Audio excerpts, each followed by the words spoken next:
have Jonathan Gill Harris, who is descended from a long line of migrants on both sides of his family.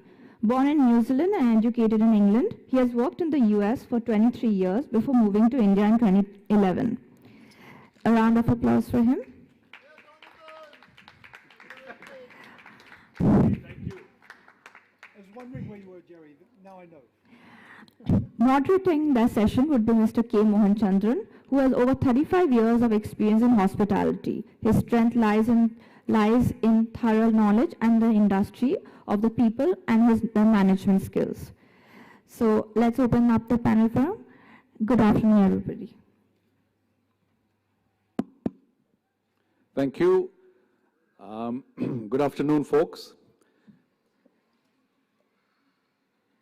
All of us, it is said, are migrants at some level, and migrations and displacements reshape family history, identities, alter relationships, even memory. Where we are from, who raised us, where we were brought up. I think for better or worse, all of these shape us, make us who we are. And so today we'll explore a bit of these themes with two authors who have very recently published two books on their own very personal stories of families, migration, displacement, and hopefully there are some lessons that we can take away from this conversation. We'll give it about 30 minutes and then open up to questions from the audience. So beginning with Bhawana ji, why did you choose to, at this point, look into your family's history, and was there a particular moment or a memory that prompted you to start this memoir? So for those who don't know my background, I'm a film critic and an author, and I've been writing in cinema for almost 50 years now. And most of my books are about celebrity biographies or analysis of movies. One day I was traveling with a psychologist friend of mine in the car, and she just asked me out of curiosity that what is your biggest fear? I knew my biggest fear, but I had never voiced it to even my closest friend for fear of being judged. But I don't know how I opened up with her, and I told her that I fear not having a roof above my head. Now, this is something nobody would believe, because with God's grace, I have all the comforts. And she didn't laugh at me. She looked at me and she said, it's a sign of displacement. And she knew nothing about my background. And I thought to myself that how can I be the recipient of feeling displaced because I have not witnessed migration, partition, or displacement. It's something that happened to my parents. And I grew up listening to stories about them, but somehow when you're young or even when you're growing up, you don't take your parents' stories so seriously. You feel it's something that happened to them and now they are talking about it naturally. It's because they don't let it weigh on you what they went through. And I decided then that I had to put a closure to this fear of mine. I had to look inwards and trace the story of my family, because I felt that I was all the time chasing the star stories, but what my family had to offer, an enriching, evolving story where the hero was my father and how they migrated from Karachi to Mumbai and gave a life to all his children. So the details I'll tell later. I'll give other speakers a chance. No, but staying with you, was it uncomfortable in parts, digging up some of these memories and stories, or even researching, and how did you do that research? See, if I'm doing a film, if I'm doing a book on Amitabh Bachchan or Hema Malini, like I have done, it is very easy for me to follow the graph. I know that where it begins for Amitabh Bachchan in 1969, and it ends at Kalki, and before that he was born in Allahabad, or Hema Malini was born in a village in Chennai. But how do I begin the story of my family? Where do I start? How do I do it? I was completely at loss, and I thought that maybe if I visit Karachi, smell the soil, then maybe I'll be able to put the family story jigsaw puzzle together. But going to Karachi was impossible, And then one day I said that if Yash Chopra can do a Veer Zara without going to Lahore, I can certainly write Farewell Karachi without going to Karachi. And the beginning happened when my oldest sister, who died last year at 93, before she got into Alzheimer's, she gave me a list of my grandparents, siblings, my parents' siblings, uncle, aunts, like she made a kind of a detailing tree for me. And I said, okay, I'll just begin. And I knew that I had to keep my voice in the beginning, and my voice should keep coming, because otherwise I'm born on page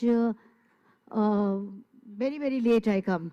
And the first thing when I gave the manuscript to my agent, she said, but you are taking so long to come. I said, but I have to be born. It is a story of 100 years, starting in 1836 and ending at 2000, spans 5 generations, so many children, grandchildren. I think there are more than 60 characters. Wow. Staying with that theme and moving to Jonathan, I think on similar lines, he has also got this new memoir out on his mother's travels, displacement, partly forced and in some cases voluntarily, I suppose. But how did you come across your mother's tea chest, and what was the moment when you decided to make that the centerpiece of your narrative, and why? Thank you, Mohan. It's great to be here, and I just want to quickly say thank you to all of you for coming. I know it's more shaded here than some of the other venues. So the tea chest, which is on the cover of the book, is in some ways the main character of the book. I'd grown up with this tea chest. It was a constant part of the furniture in our family living room when I was a child in New Zealand. And my parents didn't have much furniture, but they had this elaborate Chinese tea chest, which was engraved with sort of bas-relief drawings of, or illustrations of what seemed to me like monks.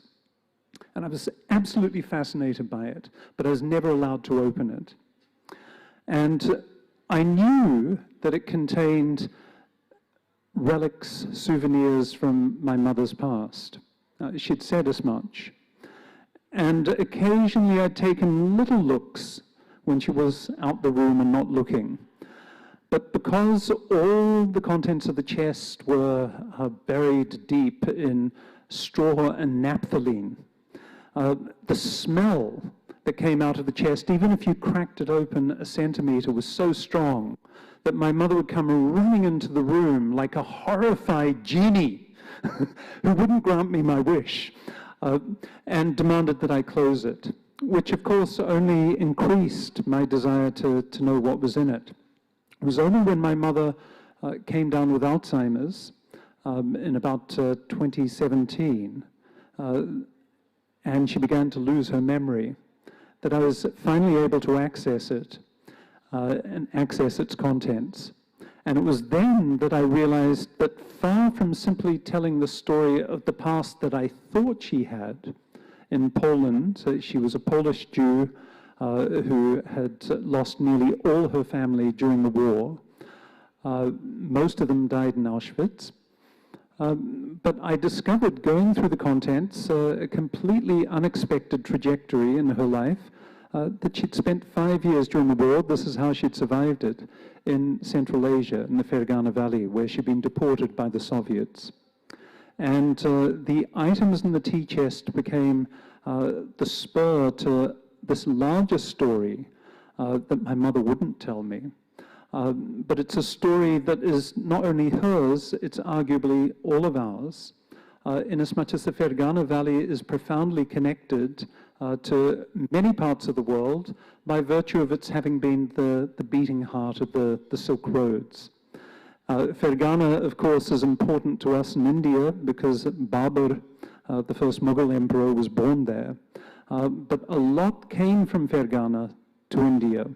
And part of my book is telling that story on top of my mother's story of migration and displacement. Yeah, so that the book is a blend of personal recollections and this kind of vast span of, let's say, geopolitical history. How did you structure it without losing the narrative, at the same time maintaining that emotional, personal bits in it? You know, how do you balance that as a writer? Damn, it was hard. I'm an academic, so I'm used to sort of presenting research in somewhat dry form. But in this case, the book was also a memoir of my mother, and I brought to the writing of the book a lot of emotion. My mother died while I was writing the book. My father also died while I was writing the book. And on top of all of this, the situation in Israel-Palestine had become almost unbearable. So much of that emotion was swirling around in my life as I was writing the book. What happened was that the sort of academic will to, shall we say, dispassionate rigor dissolved in the process of realizing that what had always interested me as an academic, in ways that I'd managed to somewhat successfully convince the world I could write about with a sort of dispassionate authority, was born of histories of displacement that had been passed on to me. I've always written about migration. I've always written about the experience of foreigners. I hadn't known exactly why, apart from the fact that I myself had migrated. But even my will to migrate was some kind of, shall we say, repetition of a legacy that was deeply ingrained in my family. And my mother was just one instance of this. So this ended up becoming a book that, in terms of its genre, is impossible to pin down. Yes, it's a memoir of my mother. Yes, it's a long history of the Silk Roads and the Jewish presence along it. But it's something more than that. It's, shall we say, it's not only a book about migrants, it's a migrant book. It's a book that is traveling in terms of its form and traveling in terms of its voice, traveling in terms of its perspective. So that's my answer. I would like to add two things here. You know, he says he's an academic and how he has to do this research and all that. So I feel for me, everything has to have an emotion quotient, because I write about a very dazzling world. So there is what we call in the Hindi language, the Navarasas and the Ashtanayikas. Anything dry doesn't attract me to write, read, watch, nothing. And the research he was talking about, so I had not seen my Karachi home because I was not born. And the older siblings always described the Karachi home to me, and particularly my maternal grandparents were extremely affluent and had a mansion.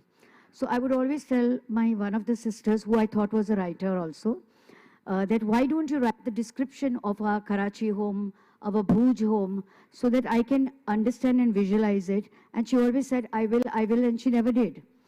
And then one day she died in Berlin, and then her son was clearing the house, and beneath the mattress were some exercise book sheets where she had written the description of the Karachi house, of the Kutch house, and it was understood that she had written it for me. And it came to me almost like a universe calling just at the time when I had to start writing about Karachi, and I feel she was blessing me from the heaven and giving me all these details. And I just feel I longed to go and see that house, because I'm sure that house, somebody else is living there now. So like he said, for me, what I enjoyed most was also this mix in your case too of history, spanning particularly that immediate aftermath of the partition when India is on the cusp of a new beginning, etc. Your personal recollections, your family story, and also the cultural threads that you wove in. A little bit about the minority Gujarati. Would you like to say something about that? So whenever we talk of partition, everybody assumes that it happened to Punjab, it happened to Assam. Nobody knows that the partition was suffered by the Gujarati community also, and a specific Gujarati community called Lohanas. Lohana, the word comes from Loharna, and Loharna comes from Kaushalya and Dashrath's two children, Love and Kush. So we are the descendants of the Raghuvanshi dynasty, and we are the Love dynasty. So my great-grandfather had gone with his uncle to Karachi and become a trader. And after that, he was such a smart aleck that he started his business and was really working with the biggest and the best. And slowly, the entire Lohana community slowly started coming from Kutch to Karachi, because Karachi was more prosperous, and because my grandfather was a businessman, they had spread across entire Gujarat, the brothers, and some in Karachi and Lahore also. And that's how they were in the, and my father served in the Burma Shell. So he was always working for a British company, and when the partition happened, the Burma Shell company was also going through a lot of issues. And they told my father that you go to Bombay or India, and we will send you your work orders. But my father told his boss, I have 8 mouths to feed. Because when my parents left from Karachi, my mother was 35 years old, my father was 37 years old, and they had 6 children. The oldest was 18 and the youngest was 5. So it was a big struggle post the partition for them. Jonathan, reflecting on your mother's journey, escaping and experiences running away from the Nazis, and today's tensions with this kind of hostile, these sharp boundaries, not just on a map, but also in communities. How do you find that as a parallel? Are there any lessons that you think are applicable from that time to now that might help us navigate some of these better? So if the hero of the book is the Chinese tea chest, the villain is the modern nation state. And in particular, the nation state understood as an ethnic or religious state.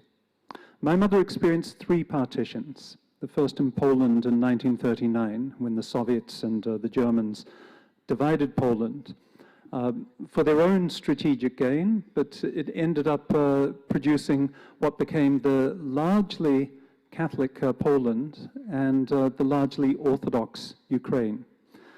She then experienced partition again in Central Asia. Stalin had already been responsible for the partitioning of what had been called Turkestan into Turkmenistan, Kazakhstan, Uzbekistan, Kyrgyzstan, Tajikistan. But when she was living in Uzgen, in the Fergana Valley, at that point the boundaries were very, very porous. Her neighbor was an Uzbek Muslim. At the bazaar where she would sell goods in order to buy the flour that she needed to make the pancakes that kept her and her mother and sister alive, she had to learn how to speak Tajik as well as Uzbek. She dealt with Kyrgyz traders as well. All these people were living side by side. Then she moved to Palestine, British Mandate Palestine, and she experienced partition again in 1948, when, according to the UN ruling, British Mandate Palestine was divided into Israel and what are now the West Bank and Gaza. What struck me as a child was how much partition had affected my mother's life, not just in terms of what happened to her, but even in the way in which she thought. If you asked her about anything that happened after 1948, she would describe Palestinian Arabs, and in particular Palestinian Arab Muslims, as her mortal enemies, as the new Nazis. She was a Zionist. But before 1948, if she was recalling any memory, she would speak about the Palestinians that she was at school with as her comrades. She would speak about her neighbors who were Muslim as her dearest friends. And for a young boy, this was a puzzle. In some ways, this book is an attempt to sort of try and make sense of that extraordinary contradiction. My mother's memory had been partitioned. And the lesson of this book, I mean, I hate the idea that books have lessons. I certainly, as an author, don't want to be telling you, this is what you're meant to get from my book. Why read it? You can then just come to Litfest and wait for authors to tell you their gyan. You should read it and draw your own conclusions. But I think what I'm hoping this book shows is how violent borders are, in terms not only of the violence that is required to set them up and police them, but also in terms of the way in which we live our lives on an everyday basis. That my mother could somehow imagine herself as belonging to a community that was forever at odds with, opposed to, the same people who, in another breath, she could embrace as her best friends. Seems to me a contradiction that, in a way, we are all wrestling with here in India at this moment. We have films like Amar Akbar Antony that remind us of a very different way of being. It may be a masala comedy, but the tale it's telling is, I think, an incredibly powerful one, that three boys, Amar Akbar Antony, can be brothers. They're related to each other. That's increasingly difficult to think in the current moment, because we're increasingly conditioned to regard nations as repositories of singular identities, and those who don't quite line up should belong on the other side of the border. The Fergana Valley for 2,500 years had known nothing like ethnic violence. There'd been sporadic warlords who had invaded, but it breaks my heart after the story I tell in this book about Tajik, Uzbek, Kyrgyz, Jewish conversation that was very much a feature of bazaar life in Uzgen. That in the 1990s and the 2000s, for the first time ever, there was mortal ethnic violence between Tajiks and Uzbeks, between Uzbeks and Kyrgyz, between Tajiks and Kyrgyz, all because of these borders that had been imposed from up on high. That's why, even though this book does go to India a few times, there are chapters about Delhi, Ayodhya, about Mizoram and Manipur, Bombay gets a look in, Jerry.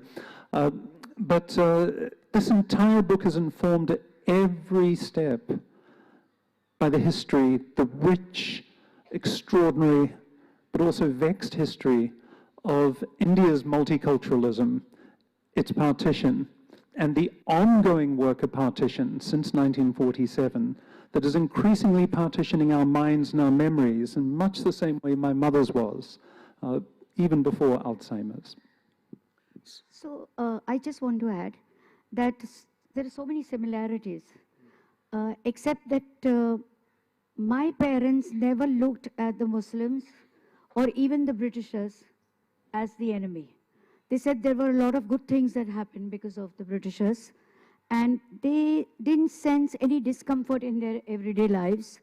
And I don't think they had any Muslim friends, because they lived in a community kind of a building where they were either Gujaratis or Sindhis. And they specifically lived in a Gujarati building. And my reason for doing this book was, like, I was asked that who is going to read your book, which is telling about your family legacy.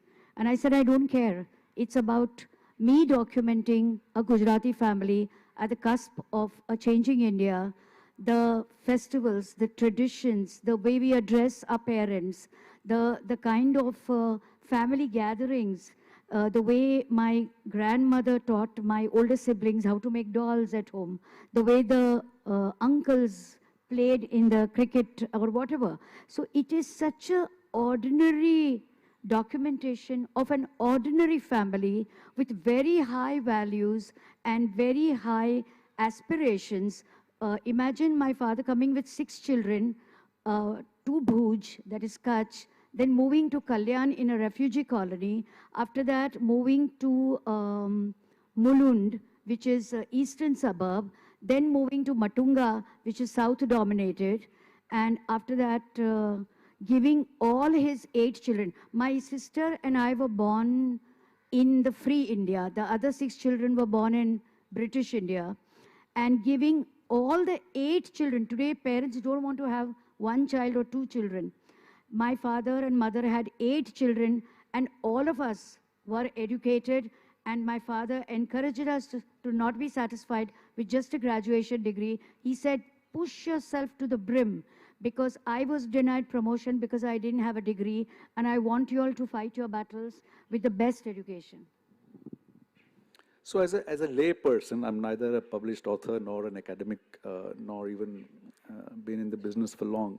I can tell you about how to make a bed and what temperature to wash the plates at and stuff like that. But as a lay person, I think we're fortunate that we are probably, in your cases, drawing the positives from this. To me, it also appears that a kind of intergenerational shift of that trauma as you come down, people can also form the same negatives and become hardened in their positions. So to come back to Jonathan for a second, this cosmopolitanism that you describe in the book so beautifully, the Silk Road. In fact, there is the metaphor of the Persian carpet, how such a beautiful thing, but it needs Turks, Uzbeks, Jews, and then marketed through Europe and America for it to finally get somewhere. Do you think that world is gone, or is there any hope it's going to come back?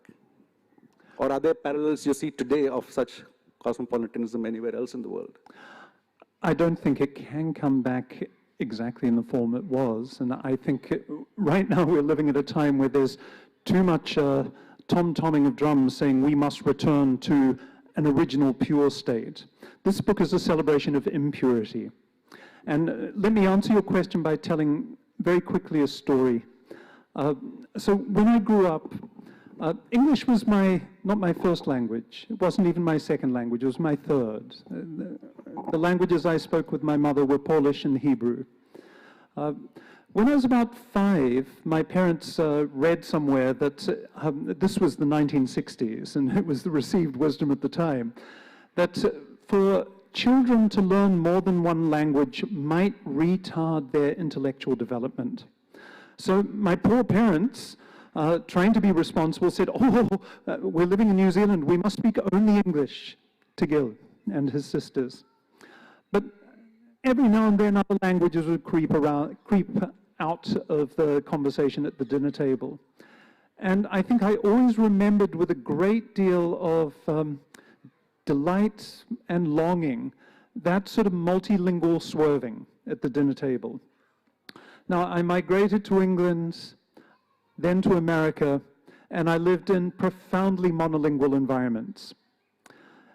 I started visiting India in about 2000, 2001, and I was, even though I'd read Salman Rushdie, I'd read Arundhati Roy, I'd read what everyone in the West had read of India, I was still bracing myself for an exotic experience, and in some ways it was. But it was also uncannily familiar. And it was uncannily familiar precisely because I noticed Indians engaged in the kind of linguistic swerving that was kind of my birthright, my suppressed birthright. I noticed that Indians would start a thought in one language, move to a second, and if need be, scuttle to a third or fourth, because a thought doesn't belong necessarily to one language. Sometimes a thought articulates itself better in another. Now, I tried to learn Hindi before moving to India, and I was taught a version of Hindi that I think it's safe to say no one has ever spoken. It was taught to me by someone who had not, she was from Uttar Pradesh, but she'd not lived there for 30 years, and she taught me this version that even Doordarshan would find difficult. I'll give you an example. So I came to Delhi in 2009. I was 2010. I was on fellowship, and I'd learned this Hindi, and I thought I was pretty good at it. I thought I was the cat's whiskers, and I thought I'm going to go to the university, Delhi University, to the library to do some research. I'm going to shock everyone by speaking Hindi. I was right. I did shock everyone. Because they didn't understand a word I was saying. So I saw a guy coming towards me as I exited the metro station near DU, and I beckoned him over. I said, Kripya, Meri Mitra, Bataiye, Pustakalaya kahan hai? And he said, Kya? And I repeated it. He said, Aap kahan se aate hain? Ye zuban kya hai? I said, क्या जुबान भाषा ये भाषा हिंदी है नहीं बहुत बुरी है and it is पुस्तक क्या or library. And that was the point at which I realized I was going to have to unlearn my Hindi, that what was spoken in Delhi was in fact something that kept, like the drivers who swerve across lanes all the time, keeps moving between Hindi, Urdu, Punjabi, English, Bhojpuri. And this felt like home to me. And this is what I repose my hope in. No matter what sarkars do, no matter what various vested interests do to try and divide us, to try and keep people in their lane, to suggest this is the only lane you can drive in, all the other lanes are bad lanes, stay away from them, Indians can't stop swerving. And I love that. I always say that India is the best liberal arts education you can have, because you are taught how to inhabit many different ways of thinking just in your everyday life when you go to the bazaar or when you're out in the street. This is my hope, that no matter what may come from above, there is something on the ground below that still exhibits something of the old Silk Road's ethos that my mother experienced so powerfully in the bazaar in Uzgen when she had to negotiate between Tajik, Uzbek, and Polish and Russian and Kyrgyz. So maybe that's a good point to get them to read a bit from their books. Bhavana ji, could you please start with the passage?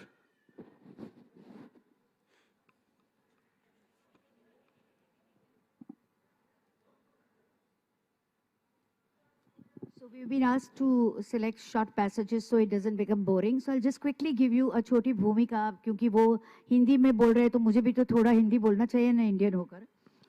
तो my father and mother left Karachi with the 6 children in 1947. My father came and settled my mother with the 6 children in Bhuj, and despite warnings from the entire family, he went back to Karachi in that riot-stricken times because the Burma Shell Company had not yet given him his work order, and he said, I want my work order physically, because they were saying we'll post it to you, but all the postal lines, every line and everything was cut off. So he comes back to Karachi, he folds up the house, and now he's booked his steamer ticket and he's coming back again to Bhuj, but it's not as easy as it should be. I'll be skipping in between paragraphs because he's told me to keep it brief for your questions. We called our father Bapuji. Bapuji focused on his onward journey. He concealed his 3-month salary inside a soiled handkerchief and placed his work order inside his inner vest pocket. He prayed that no further obstacles would arise, but the chaos awaiting him at the port was beyond anybody's imagination. Men in masks gone.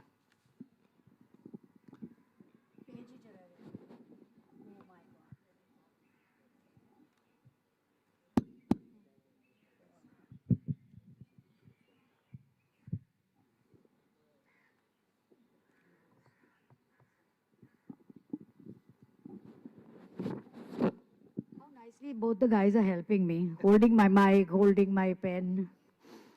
Men in masks carrying weapons searched passages and snatched whatever they could lay their hands on, chains, bangles, purses. Bapuji was grabbed by his collar and his wristwatch and fountain pen tucked inside his shirt button were pulled out. They ripped his wallet, and when they found nothing, stripped him, threw open the soiled handkerchief and flung his work orders. My father scrambled on all fours in the stampede to locate his documents. It was a day when he saw human beings turn into monsters. There was no regard for women, be they in Wales, pregnant or nursing. Men were bleeding, children were shrieking. It looked like a day when even the gods had turned their backs on the country. When the bugle shrilled for the steamer to take off, Bapuji was far away from the gate, and though the crowd behind him pushed him really hard, it was impossible to board the deck. When the anchor was let loose and the ship sailed, there was a collective cry of despair from those left behind. Some held on to the vessel and were dragged a distance, while others stood on the shore weeping. A young man in desperation jumped into a fisherman's boat passing by and pleaded with him to ferry him to Indian shores.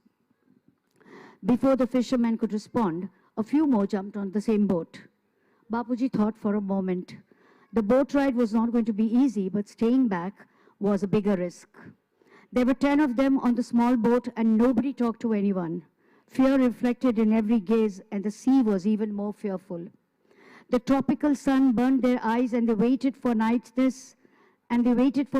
so the darkness could soothe them, but it came with rain and thunder, which scared them.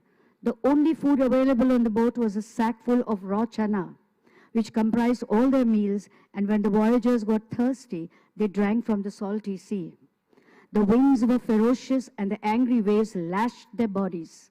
The only armor available on board was a large bundle of rough rope, which they all wrapped around themselves, even though it cut their skin and bruised them. After 4 days of arduous journey at sea, all of them heaved a sigh of relief when the boat finally docked at Mandvi port in Kutch. The first thing my father did after stepping on the ground was to check if his limbs were intact. He was burning up with high fever and could barely walk. Clothes tattered and shoes lost in the stampede, Bapuji limped barefoot, struggling to make it to the market area, and then hopped onto a crowded bus to Bhuj. He had no money for the bus ticket, but the driver allowed him to sit on the floor. It was late at night by the time Bapuji arrived in Bhuj, and he still had a mile to walk. He told himself, a little more courage, and he would soon be home. After that, there is another tragic episode of how my oldest brother is shutting the lights of the house, and he hears a click at the gate, and he thinks it's cattle.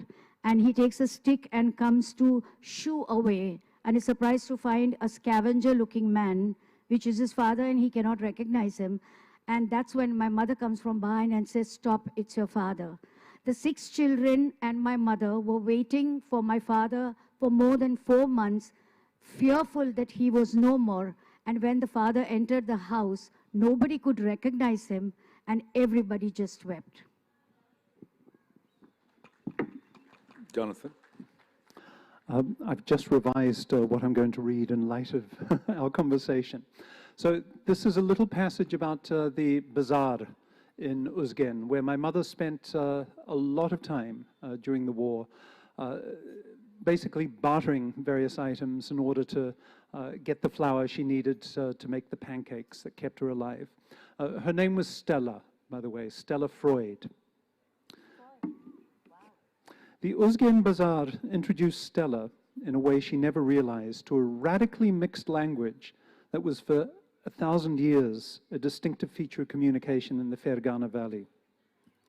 At the bazaar, Stella learned to count in Uzbek, bir, iki, uch, tort. She also learned the Uzbek names of staple foods that she would buy with the 1 or 2 rubles she earned with the proceeds from her small sales. In contrast to the Turkic Uzbek words for numbers, many of these staples went by names that hark back to largely Persian-speaking trade routes. Meat was gusht, pepper, murch, carrots, sabzi. Stella had no idea all these terms were Persian. She thought of them simply as Uzbek. After moving to India and learning again to speak Hindi, I was surprised to find that my mother and I had new points of linguistic commonality. She had forgotten her English by this point because of her Alzheimer's, but she spoke the languages of her childhood, Polish, Hebrew, and the language of the bazaar in Uzgen. Both of us had an unwitting familiarity with Persian vocabulary because of the other languages that we spoke. Hindi, too, is a Silk Road's language, with many of its terms, including gosht, mirch, sabzi, acquired from Persian speakers in northern India's bazaars and royal courts. Mushkil literally was difficult for my mother and for me. Asan was easier for both of us. And for my bazaar-educated mother, Uzgen bread was naan. When in 2012, my mother described to me the pancakes made of flour and water that she ate for dinner in her mud hut every night, she called them naan. Uncanny postscript. At the Uzbekistan kosher bakery in New York City's borough of Queens, run by emigre Bukharan Jews from Central Asia, the chief kosher delicacy is called tandir naan, tandoori naan. All my worlds collide in that bread. Thank you. I just noted the time, so maybe we'll take a couple of questions from the audience. Whoever's managing the mics can please send them out. Thank you.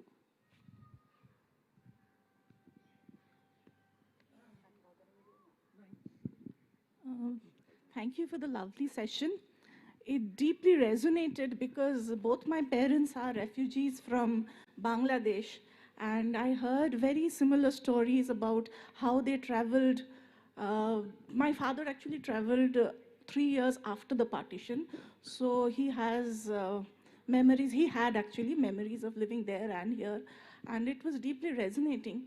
But one thing I identified with Miss Somaya is that even though the partition displaced him and robbed him of everything, he really did not bear any grudge to the Muslims, and they were like brethren.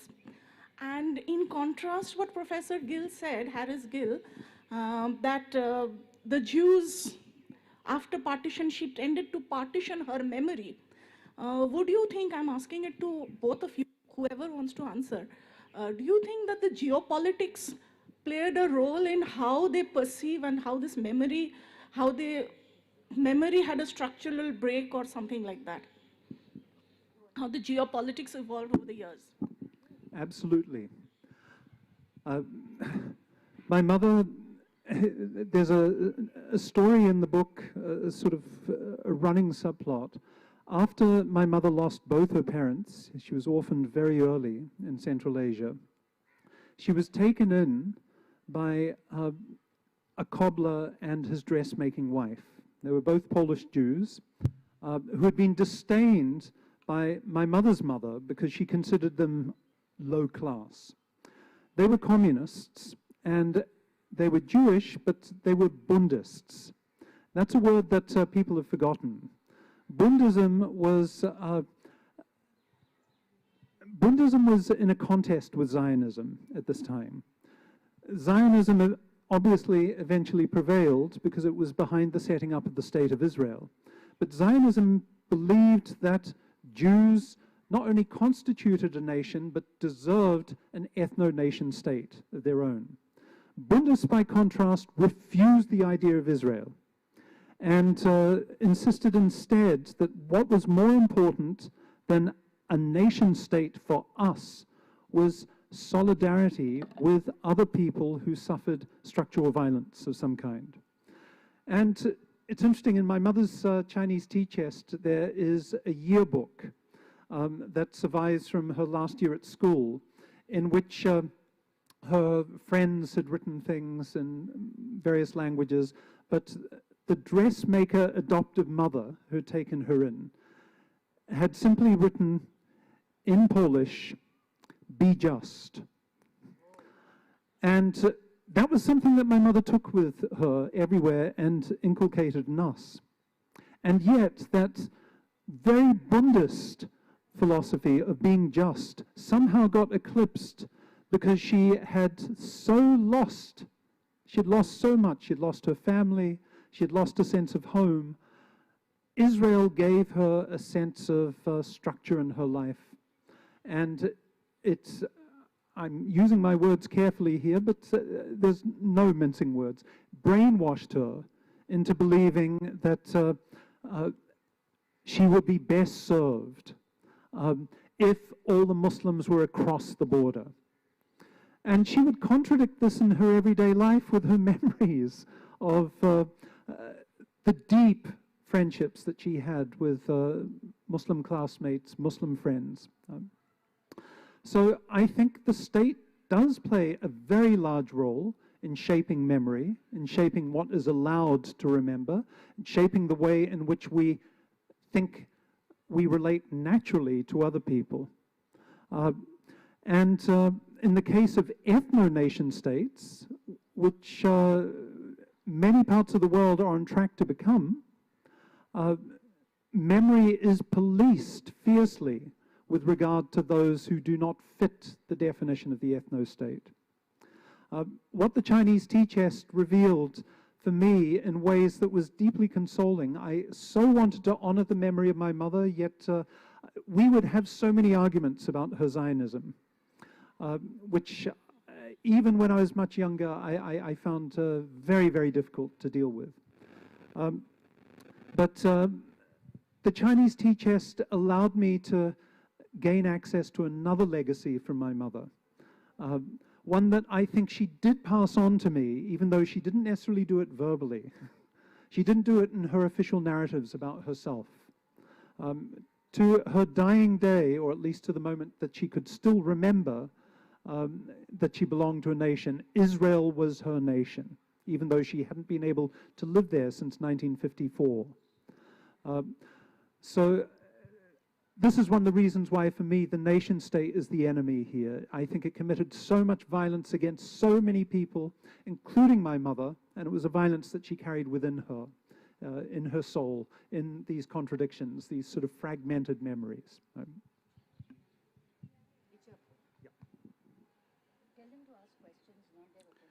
Any more questions from the audience?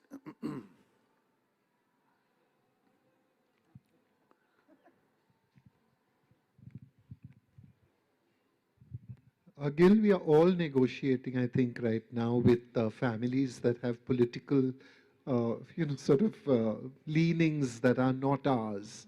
And maybe they are negotiating with us as well, So was there any way, I mean, is there anything you sort of, you have to say to that? Because sometimes these are so fraught, even WhatsApp groups can become like war. Yeah, they have in my case.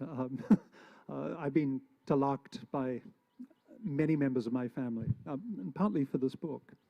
But yes. But I want to repeat something that's not in the book, but that a friend of mine said to me. This is Joe Sacco, who is one of the most brilliant cartoonists, storytellers, journalists, human beings. He's written some superb books on Palestine. I can't recommend enough his book, Palestine, but also Footprints in Gaza. And in those books, he documents friendships he has not only with Palestinian people in the occupied territories, but even some Israeli Jews who come across as very, very reasonable and sweet and urbane until they start speaking about those on the other side of the border, which was very familiar to me. And I asked Joe, how do you deal with this? It's tearing me up that I feel so upset and so angry at family members I love, but with whom I cannot begin to have a conversation. And he said, well, it helps that I'm a journalist, so I always have to sort of take 5 steps back. But for me, the question I always ask is when I hear someone say something hateful, I ask myself, where does it hurt? Where are they hurting that they would feel it necessary to think this way? And I think it's something that we can all benefit from asking. Where does it hurt?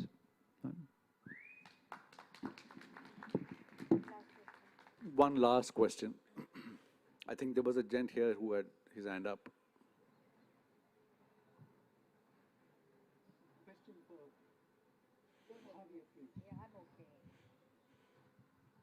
Also, it's the same time. 47 is India, 48 is Israel. It's similar moment. And perhaps to set the cat amongst the pigeons, that part of the world didn't have a Gandhi and a Nehru. And I think that has helped us to stabilize ourselves in a way that couldn't have happened there. Couldn't have happened. I'd also add, Israel's become more and more a model for statehood here. Yeah, so my question really is that given the ossification of hatred on both sides in Israel as well as in Palestine with what Hamas did in the sort of to trigger this off, Do you think there are any voices such as yours which can, or under what climate do you think voices like that could gain traction? Or are we doomed to having this, maybe not a world war, but this, I would call it like these empires of hatred gaining strength? Is there any hope at all? I spend a lot of time fingering despair like a rosary bead. But the first thing I'd say is that I don't think Hamas triggered this. I think it was triggered by the partition in 1948. And it was triggered by a very cynical British colonial administration who were seeking to destroy Turkish power in the region, and to gain support, they promised the Arabs a homeland. At the same time, they promised Jews a homeland in the same place. And in 1948, the British said, okay, you guys deal with it now. You deal with the mess we created. Something similar happened here, by the way, where divide and rule was very much a British strategy that has now been perfected by those who have had to stay and deal with the wreckage. Is there hope? I think there has to be hope. I'm always attracted to Gramsci's dictum, pessimism of the intellect, optimism of the will. We have to believe in hope, even in very dark times. But it takes voices much braver than mine to throw themselves into the fray and engage what's going on in a way that they can be effectively heard. I will just say that whether there is hope or not, let the others decide and see what goes on. But it's been, what, 60 plus years, and we are still healing from the wounds. And it is apparent that on the big screen we are seeing a Dhurandhar, on the small screen we are having Freedom at Midnight, and so many books on partition, migration, displacement, so many voices. The collective images of those bloody trains and the violence we saw is changing into personal narratives from this next generation. And that itself is, I think, the hope, because we are healed to a point and we are inspiring our readers to also be healed. And I think the time is up, so I'm going to end it as the only lady on the panel, that an author spends a lot of time alone in front of the computer. She writes 1 lakh words, sculpts them again and again so that it becomes a perfect book to reach the publisher. Please show compassion and buy our copies signed by us, because the books have to sell. Yeah. One quick closing comment from me to Jonathan's point on Israel. I think that was Churchill, a land with no people for a people with no land. That's how it started. And a falsehood at that. Yeah, I just want to put in a plug for Ikis. There's Dhurandhar, but there's also Ikis, which I think provides, shall we say, a different narrative, a different way of remembering the border.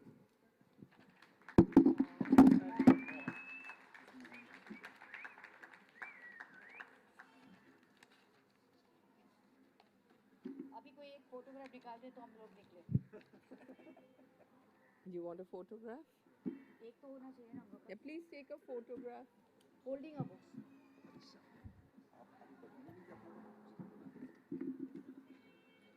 Sanjana, can you please? Sanjana, can you take a photograph?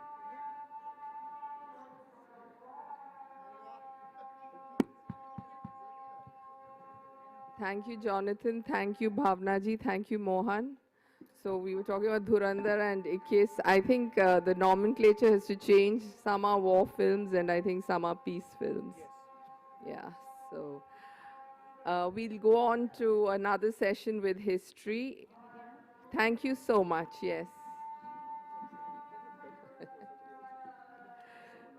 So there is a kind of a tonal similarity over these 3 sessions, the third one being this one. For home, family and nation, Aparajita Dasgupta discusses the lives of women in Bengal through a period of social and political flux in conversation with Debnita Chakraborty.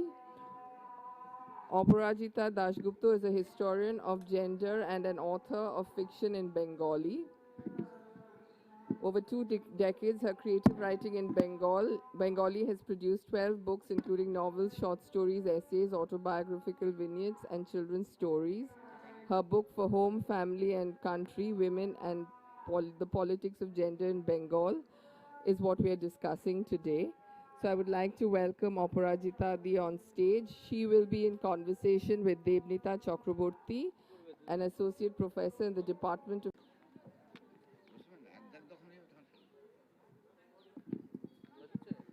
Thank you, Mala, and thank you everyone for joining today, this session.